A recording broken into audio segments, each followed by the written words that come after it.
Mississauga residents will be heading to the polls to elect a new mayor on June 10th. And the race to replace Bonnie Crombie comes at a very pivotal time for the city. Everything from crime prevention, transit expansion, of course, housing. Top of the list as some major issues here for residents. So joining me now, Stephen Dasko, mayoral candidate and Ward 1 councillor. Thank you so much for joining. Well, thank you so much for having me on. There is a lot to discuss, and where to begin. You have talked about lowering taxes, but you know, one of the questions that a lot of residents will have is at what cost? Will services be cut? So where do you stand? My big belief is we have to be pragmatic and realistic.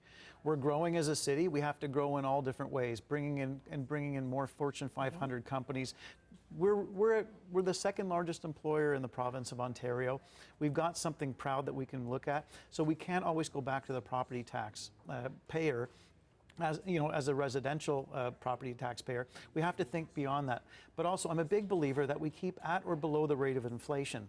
I was also one of only 2 councillors, and quite frankly, the only one that's running for mayor that voted against the regional budget, which was an increase on the property tax bill of 4.5% on top of Mississauga's 2.3%. We blend them because we have 2 tiers. For me, it was completely unacceptable when we thought at the time we were going into our last budget year. Okay, Stephen, you said, you know, Mississauga is growing, which also means getting people around. And transit is at top of mind for a lot of people. In the ward that you're in right now, we are seeing some construction. People are moving around in that lakeshore area. Where do you see transit going for the future and getting people where they need to be? Yeah. I'm a big believer that people will take whatever is easiest and that accommodates their lifestyle.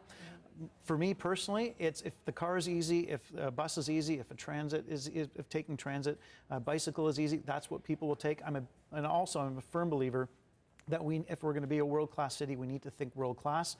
For Dundas right now, we're forecasted to have a bus rapid transit. I don't think that's acceptable. I think really what we need is to have a subway that goes from Kipling out to here, Ontario, that will then connect with the LRT.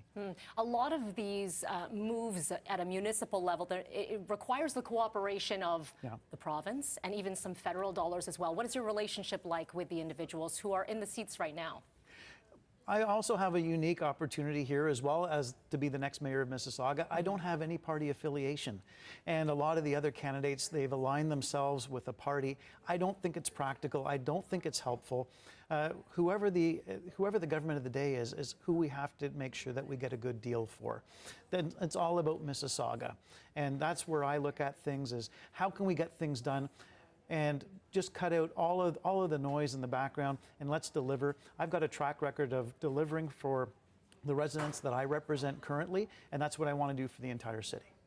Do you pay much attention, and I always ask this of candidates, do you pay much attention to polls, or does that become just some outside noise on you know, where you stand in this race, you know, if you're getting some more leads? Is this just noise for you, or do you actually pay close attention and figure out, okay, maybe I need to speak more about this, maybe I need to target more about this? No, I really don't pay attention to polls.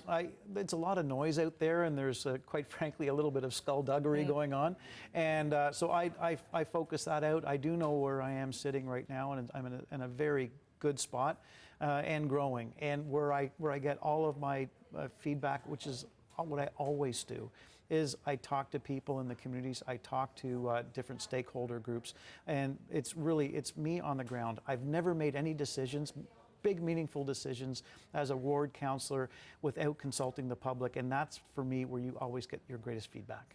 What is the #1 priority for you? We talked about transit.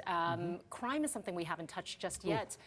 We know in the GTA, and you know, auto theft is a big one. We know a lot of the mayors, a lot of the chiefs of police have all been gathering for national summits. Where do you stand on combating all of this? Because it is a big issue in Mississauga as well. Crime is an epidemic unto itself, and this is something that needs to be tackled right away. We can't keep blaming other people for it. And to your point, it's completely unacceptable that before you go to bed at night, you're looking out your front window to see if your car's still there, or if you call the police that they're too tied up. We need to get the police the resources they need. We need another courthouse. We also need to work with other levels of government to make sure we've got bail reform in place. Once they apprehend somebody, to have them out in a matter of hours to a day it's not serving any purpose other than the people that are perpetrating the crimes, because they know that they can get away with it. What are the resources like for Peel Regional Police right now to be able to combat these sorts of things? Well, proud to say that I worked with Chief Nish to actually get into the police budget this year money to acquire land to build a new division in the southern Mississauga, because we're in desperate need of it. There's a lot of growth coming our way. There's 40% of the city's development right now is coming to the southern end of the city. We've got to think right across what's going to make the most sense and help out our law enforcement, and quite frankly, make sure that we've got residents that can sleep sound at night. Okay, looking at the calendar, June 10th is right around the corner for elections. I know you still have some debates to go, and a lot of eyes will be on what happens next. Stephen Dasko, appreciate you taking the time with us today. Good luck. Well, thank you so much.